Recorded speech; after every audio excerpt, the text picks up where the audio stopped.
Hi guys! Magandang araw sa inyo. Andito na naman po si Ansirani Cash. For today's video po, may dumating po akong parcel. Ayan. Napaka super excited ko po kaya napaakyat po ako ng wala sa oras dito sa repairing room ko para i-unbox to kasi gusto ko na siyang ma-check.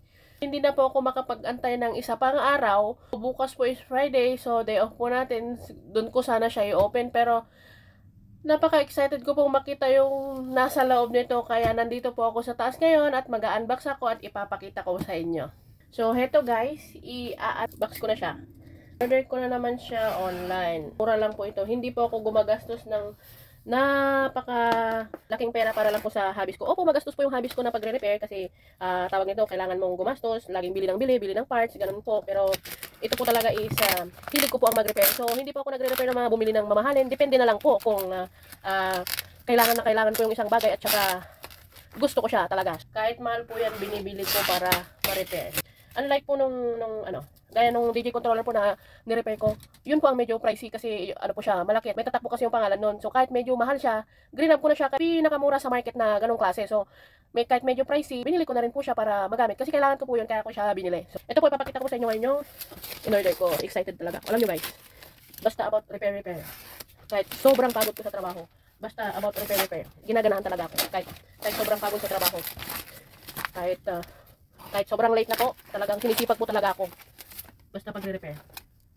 Especially po, pag dumating na yung mga parts ko, naku po, pag may oras talaga ako, kahit may pasok po ako kinabukasan, nire-repair ko po yan kahit napupuyatan ako. Ganun po ako ka-excited pag nandyan na yung mga in-order ko na parts. Ewan ko, mas nare-relax po kasi ako pag nagre-repair ako. Pag may problema, mga ganun, pag mga pagod, mas ang ano po kasi, ang way of relaxation ko po is mag-repair. Yun po. So, yan ka na muna. Wow, ganda ng box ah. Ayan, may sulat na naman. Bale, alam nyo to guys. Binili ko to dun sa, kung naalala nyo yung cellphone na 4 parts na binili ko. Dun ko rin siya binili. Same seller din po kasi dun sa website niya, marami po siyang mura na nakikita ko na at makakamura pa po ako. Kasi iba-iba po kasi ang seller. Minsan merong mga mahal magbenta, meron din po yung mga wala silang knowledge about dun sa mga binebenta nila kaya binebenta nila ng mura. So ito po, napa-order na naman ako. Pero alam nyo guys, dahil hobbies ko po yung pagre-repair. Kahit po hindi ko kailangan, let's say, nakita ko siyang mura, let's say, sabihin na lang po natin tablet. Nakakita po ako ng $30. Kasi pag binili niyo po yun ng mga bago or mga gumagana pa po, mahal po talaga yun. So pag nakakita po ako ng mura-mura kahit hindi ko po kailangan, binibili ko po yun. At hindi po talaga, pag nagawa ko na po siya, hindi ko po siya binebenta, bali binibigay ko po siya sa mga tao na nangangailangan, mga taong wala pang tablet o kaya mga gadgets, mga ganun. Doon ko po siya binibili. So, ang nakakapag ano po niyan, ang nakakarami po yung mga malalapit sa akin, let's say yung mga kamag-anak ko po, mga ganun, yun po. Nire-repair ko po sa kanila yon. O kaya nireregalo ko po sa mga kakilala nila, yun po, ganun po ako. Kasi never pa po ako nagbenta. Parang hindi po maganda kasi yung feeling ko na bumili ako ng luma, tapos ay sira, tapos ibebenta ko. Parang, ewan ko, hindi ko naman po pinagkakapirahan yung pagre-repair ko, bali ano lang po, hobbies ko lang talaga siya. So, ayan. So, ito na po yung laman. Tignan po natin kung ano to. So, di ba sabi ko po sa inyo, yung seller po na pinost ko nung kailan, may sticker siya. So, may sticker na naman po siya. Pero sa ngayon po, cards naman siya. So, bibili ko na lang ulit sa pamangkin ko. So, another letter.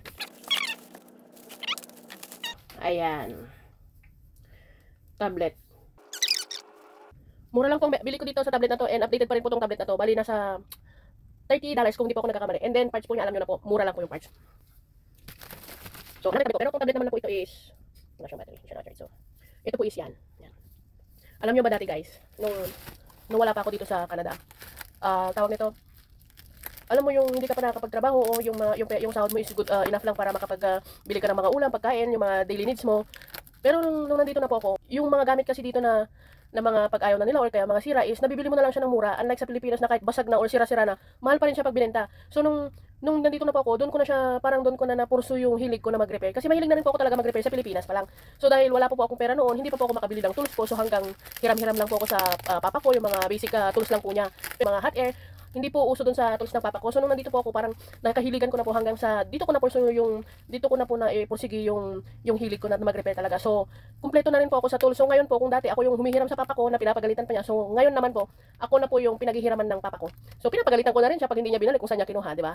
Ganti-ganti lang yan sa papa ko, pero mahal na mahal ko yun. And then siguro natuto ako doon sa natuto ako dun sa pagre-repair ng papa ko. Kasi, usually kasi minsan nagre-repair siya dun sa labas namin is parang, pag nakikita ko siya is parang interesado ako. So, nanonood ako sa kanya nagre-repair. Siguro dun ko po natutunan yung pagre-repair din. Isa po yun. Dun ko po yun ano. So, eto po. Meron tayong i-repair na Samsung and then at the same time, meron din tayong Apple. So, ito na po guys yung pinaka malaki na in-order ko. So, hulaan nyo guys. Baka na itatanong nyo guys, Miss Ann, nung kailan lang may nirepair kang DJ controller, ngayon meron ka na ng DJ controller. So, guys, ito po is pangatlong DJ controller ko na po ito. So, kasi po, meron po akong pinsan na may sariling sound system. So, yung pinsan ko po na yun is nagsisimula-simula pa lang po. So, parang, siyempre, yung mga gamit po niya is, tawag nito, hindi pa po siya kompleto. So, pinsan ko po is hindi pa po niya afford yung ganito doon kasi mahal po talaga yung ganito sa Pilipinas. So, dito po kasi, minsan, tinatapon nila or minsan, hindi na nila kailangan, nilalit muna po nila. So, ako naman po is, additional po natin na marunong tayong mag-repair. So, kahit ibenta po nila ng ibenta nila na may problema, kaya ko pa pong gawin. So, yun lang po yung disadvantage nun pag marunong ka talagang mag-repair. Ito guys, yung controller na binili natin. Ang cute niya. Yan napaka-cute. Ayan. So, ang tatak po niya is Hercules. So, dito po kasi guys, yung mga ganito is makakakita ka talaga ng mga sobrang mura na nila. Para sa akin, mura na sila. Kasi, pag mga bago pong ganito, mahal. Pero kasi mostly mga tao po dito, hindi sila nagre-repair. May mga certain lang po na technician. Hindi po talaga sila, bihira ka po makakita ng mga nagre-repair ng mga ganito. So, dito po, may mga problema na siya. Ito, tabingin na siya. So, yan. So, ang sabi, nakalagay po dito, ang problema niya, hindi po siya nadidetect ng USB. So, hindi na po siya nadidetect ng computer. So, gagawin ko po ito, i-check up ko po siya sa off ko. So, ito po guys, yung para sa music po to. Ito malit lang po kumpara po dun sa nirepair ko lately. Yun, mas mahaba po yun, pero ito mas malit lang po. So, mabigat din po siya. Yan. Hercules. Sa off ko, iti-testing ko ito para mapakita ko sa inyo. Pero sa ngayon po, unboxing muna tayo kasi hindi po ako makatulog talaga. Gusto ko na makita yung parcel ko na dumating. So, ayan po. Guys, thank you sa inyong panonood ulit. Abangan nyo na lang po yung pagtitesting ko dito tsaka pagbabaklas. And then, thank you for watching po. Ansiranica po ulit. Bye-bye!